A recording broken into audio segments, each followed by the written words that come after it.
Next, more than 50 supporters of the former Pakistan Prime Minister Imran Khan have been detained around the country for protesting against his 3-year prison sentence. Arrests were made in cities including Peshawar, Lahore, Karachi. But the demonstrations were more muted than the massive unrest that broke out after Khan's previous detention back in May. Mr. Khan was found guilty of not declaring money earned from selling gifts he received while in office.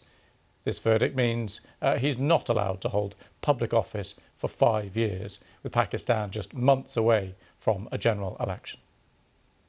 Well, let's go live now to our Pakistan correspondent, Caroline Davis, who's live for us in Islamabad. Caroline, great to see you. There's so much to go through here. Let's start with the arrests. What is the scale of unrest across the country, especially compared to last time?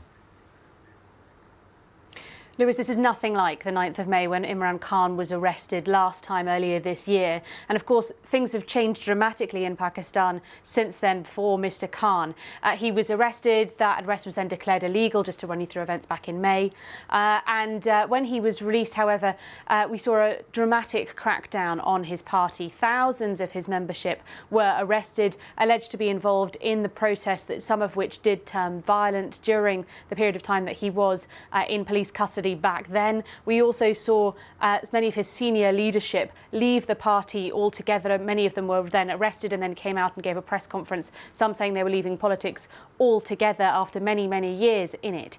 And since then, Imran Khan has been in Zaman Park, his home in Lahore, but the number of supporters outside that building has also dramatically decreased. When I went firstly back in January, when I first arrived back in Pakistan, we saw that there were generally tens of supporters outside his home. By the time we went after the 9th of May, that had significantly dwindled, either because people might felt that they didn't feel safe to be out there, perhaps people had been arrested, or from the government's point of view, they decided no longer to support Imran Khan after what had happened on the 9th of May. That was their stance on it.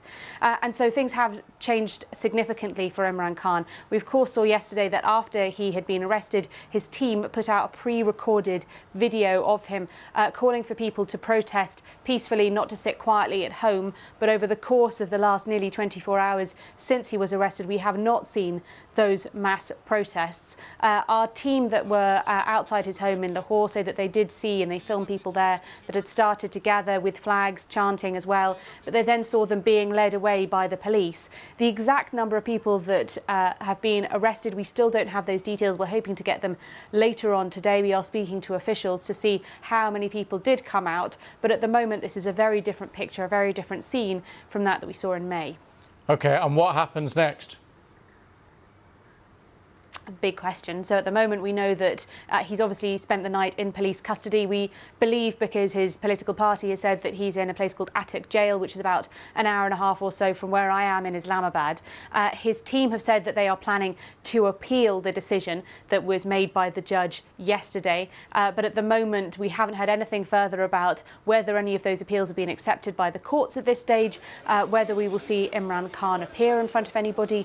So at the moment we are waiting to see. But what we do know is that the party, his PTI party, have said that they have no planned protests for today. So we are still waiting to see what Imran Khan and his party will now do. Of course, we haven't seen Imran Khan since we've heard that he was arrested yesterday morning.